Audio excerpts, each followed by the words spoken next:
बिस्मिल्लाहिर्रहमानिर्रहीम। नाज़रीन, उम्मीद आप सब खैरियत से होंगे। कुछ अहम पेश रफ्त हैं। पिछले 3 दिनों से मैं लाइव नहीं आ सका, कुछ मसरूफियत की वजह से एक सफ़र में हूँ, लेकिन आज मैं आपको चंद अहम इनकात के ऊपर बात करूँगा। आज क्योंकि एक तो आपको पता है कि आज एक कोर कमांडर कॉन्फ्रेंस हुई है। अब जब ये वीडियो आप मेरी देख रहे होंगे तो हो सकता है कि गुज़श्ता शाम की बात है, गुज़श्ता रात की बात है, जो कल की बात है, क्योंकि ये वीडियो अब रिकॉर्ड तो मैं आज ही कर रहा हूँ, लेकिन आपके पास ये वीडियो सुबह आएगी। तो आज जो कोर कमांडर कॉन्फ्रेंस हुई है, इसके जो चंद अहम तरीन निकात हैं, उनमें बेसिक जो निकात है वो यही है कि अफ़वाज पाकिस्तान, मुसल्लह अफ़वाज पाकिस्तान ने दहशतगर्दी, जराइम और मखसूस जो सियासी मफादात के गठजोड़ को दो टोक अंदाज में मुस्तरद करते हुए कहा है कि ऐसे तमाम अनासर कौमी सलामती के लिए बराह रास्त ख़तरा हैं। फिर इसके साथ साथ फोरम ने इस बात का भी अहाता किया है कि कौमी वादत, सलामती और इस्तेकाम को नुकसान पहुँचाने वाली किसी भी बदनीति, चाहे वो सियासी हो या किसी और नौइयत की हो, उसे हरगिज़ बर्दाश्त नहीं किया जाए और अफ़वाज पाकिस्तान और अवाम के दरमियान दरार डालने की किसी भी कोशिश को नाकाम बनाया जाएगा। और इसी तरीके से जो दूसरे अहम इसके चंद निकात थे उनके ऊपर भी बात की गई। ये भी बताया गया कि किस तरह उन इलाकों में जहाँ टेररिज्म है उसमें किस तरह के इक़दाम की ज़रूरत है। एक तो ये बहुत ही अहम फोरम है, ज़ाहिर है कोर कमांडर कॉन्फ्रेंस, इसकी बड़ी अहमियत होती है, स्पेशली नेशनल सिक्योरिटी के डायमेंशंस में, डायनामिक्स में इसकी बड़ी इम्पॉर्टेंस है। दूसरा, मैं आपको चंद और चीज़ें भी आज आपके सामने रखना चाहूँगा कि बेसिकली इस वक्त पाकिस्तान आलमी मंजरनामे पे एक ऐसा मुल्क बन के उभर रहा है जिसकी जो दफाई सलाहियतें हैं उसका एतराफ़ पूरी दुनिया कर रही है। और अगर हम जायज़ा लें पिछले मई से लेके अब तक, तो आप देखें कि मई से पहले जो पाकिस्तान का इंटरनेशनल स्टेचर था और मई के बाद जो पाकिस्तान का इंटरनेशनल स्टेचर है उसमें बहुत बड़ा फ़र्क आया है। दुनिया पाकिस्तान की सलाहियतों की मोतरफ़ है और field marshal general Asim Munir की जो मिलिट्री डिप्लोमेसी है वो काम कर रही है। अभी हाल ही में जो लीबिया का field marshal general Asim Munir का विज़िट हुआ, उस विज़िट को भी लेके दुनिया में पाकिस्तान से बाहर भी बहुत ज़्यादा उसको लेके डिस्कशन हो रही है। और बिलखुसूस जो फील्ड मार्शल का वहाँ जो ख़ताब था, जो जिसकी एक वीडियो भी सोशल मीडिया के ऊपर हमें देखने को मिली है, वो बहुत ही इफ़ेक्टिव एक एड्रेस था जिसमें उन्होंने लीबिया के और पाकिस्तान के दरमियान जो ताल्लुकात हैं उसकी भी बात की, माजी के ताल्लुकात का भी हवाला दिया और ये भी बताया कि अफ़वाज किसी भी मुल्क के वजूद को कायम रखने के लिए कितनी ज़रूरी हैं। और पाकिस्तान ने तो इसका अमलन अभी हाल ही में गो के हमारे यहाँ चंद लोग सियासी मफादात की तकमील के लिए अपने छोटे छोटे इंटरेस्ट को प्रोटेक्ट करने के लिए अफ़वाज पाकिस्तान के ऊपर तनकीद कर रहे होते हैं, लेकिन पाकिस्तानी कौम ने यह देखा कि मई में जब एक जारियत का जुनून सवार किए हुए हिंदुस्तान जब पाकिस्तान के ऊपर हमलावर हुआ, तो ये हमारी अफ़वाज पाकिस्तान ही थी जिन्होंने फिर हिंदुस्तान की जारियत को रोका, अपनी जो कौमी वक़ार था उसको सरबुलंद किया। दुश्मन जो बहुत बड़ी ताकत है इंडिया को अगर आप देखें तो इकॉनमी के एस्पेक्ट से, फ़ौजी ताकत के हिसाब से जो इंडिया और जो इवन उसका जो डिफेंस बजट है उसके हिसाब से एक बहुत बड़ी ताकत है। लेकिन पाकिस्तान ने, जज्बे ने, पाकिस्तान की फ़ौज की कमांड ने और फील्ड मार्शल की जो वार स्ट्रेटजी थी उसने इंडिया को घुटने टेकने पे मजबूर कर दिया। तो मेरा ये ख्याल है कि इस वक्त जिस तरफ पाकिस्तान बढ़ रहा है उसको अगर आप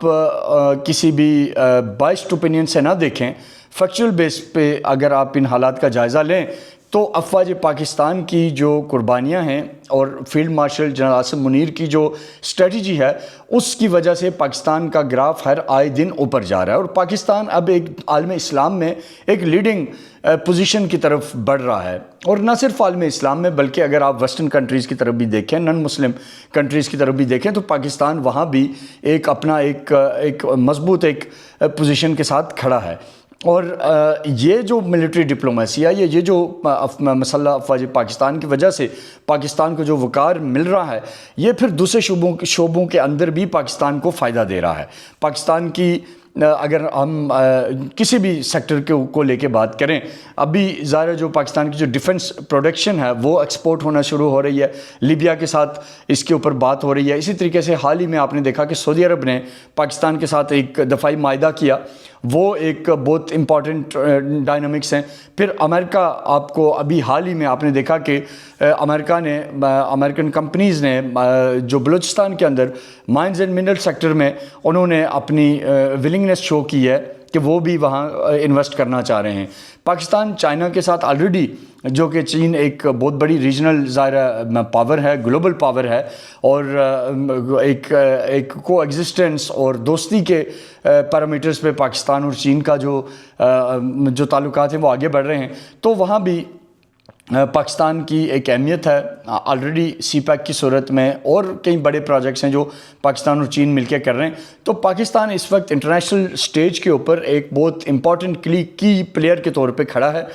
وہ چاہے آپ کسی بھی انٹرنیشنل کنفلکٹ کی صورت میں اس کا جائزہ لیں یا ڈومیسٹک یا ریجنل پاور کے طور پہ دیکھیں, تو اس ساری جو صورتحال ہے, اس کا جو معمار ہے, اس پاکستان کو آپ دیکھیں کہ کس آئسولیشن سے نکال کے انٹرنیشنل سٹیج کے اوپر ایک کی پلیئر بنا کے کھڑا کرنے کا جو آرکیٹیکٹ ہے وہ جنرل عاصم منیر ہیں. اور جس انداز میں چیزیں آگے بڑھ رہی ہیں, پاکستان آگے بڑھ رہا ہے, گو کہ پاکستان دشمنوں کو تو یہ چیزیں ایک آنکھ نہیں باتی, وہ اس کے اوپر خوش نہیں ہیں, اور ان کی تمام تر ظاہرہ کوششیں یہ ہیں کہ پاکستان کو انٹرنلی کرائسس کا شکار کیا جائے. انڈیا اپنا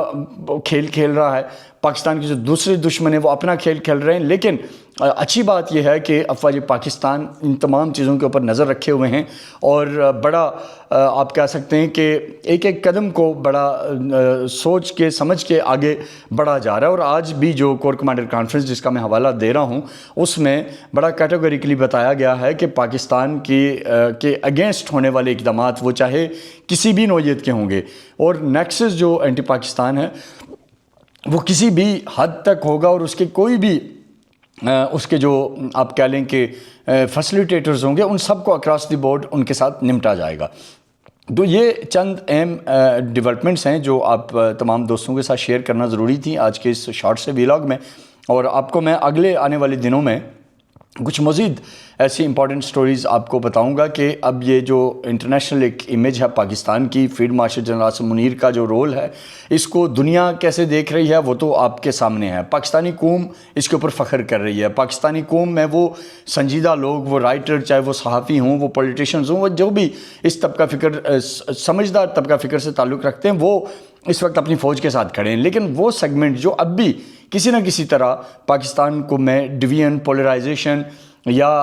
انسرٹینٹی کو ہوا دینا چاہتا ہے, وہ بیسیکلی کسی نہ کسی ہوسٹائل ایجنڈے کے اوپر ہیں. لیکن میں اگین یہ کہوں گا کہ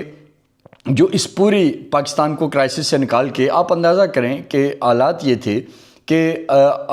پاکستان کی ڈیفالٹ کی باتیں ہونے لگی تھیں انٹرنیشنلی. انڈیا جب جنگ کے دنوں میں انڈیا کو اتنا گھمنڈ تھا کہ اسے تھا کہ کون پاکستان کی بات کرے گا, کون پاکستان کے ساتھ کھڑا ہوگا, کون پاکستان کو ویلکم کرے گا. لیکن آپ نے دیکھا کہ جب پاکستان نے اپنے زور بازو پہ جنگ جیتی, اور field marshal general Asim Munir نے ابھی جو علماء کے ساتھ خطاب کیا, یہ بڑی امپورٹنٹ بات ہے. علماء کے ساتھ خطاب میں آرمی چیف نے جو انہیں بتایا کہ کس طرح اس جنگ کے دوران اللہ تعالیٰ کی مدد تھی, اور اللہ تعالیٰ کی مدد سے یہ جنگ جیتی گئی اور پاکستان سرخرو ہوا, دنیا بھر میں سرخرو ہوا. تو یہ جو دشمن ہیں پاکستان کے, وہ ظاہر ہے اس ساری صورتحال میں still they are looking for any opportunity to exploit. لیکن army chief general Asim Munir, ان کی ٹیم, ان کے کمانڈ کے اندر کام کرنے والے آفیسرز, یہ سارے کے سارے ویجیلنٹ ہیں, اور ان کی نظریں ہیں, انہوں نے چیزوں کو بڑا کیلکولیٹلی آگے لے کے چل رہے ہیں. اور میرا یہ خیال ہے کہ یہ جو اس وقت جس انداز میں فیلڈ مارشل کی ٹیم اور فیلڈ مارشل کام کر رہے ہیں, اس کی کنٹینیوٹی ضروری ہے, اور اسی تسلسل کے ساتھ ہی ہم ان چیلنجز سے نبرد آزما ہو سکیں گے جن چیلنجز کی طرف پاکستان کو لانے کی دانستہ طور پہ ایک کوشش ملک دشمن کر رہے ہیں. تو بہرحال یہ چند چیزیں تھیں, آپ کے ساتھ دوبارہ آپ کے سامنے حاضر ہوں گے, اور مزید جو موضوع ہیں اس کے اوپر بات کریں گے. اپنا بہت سارا خیال رکھیے گا. افواج پاکستان زندہ باد, پاکستان پائندہ باد.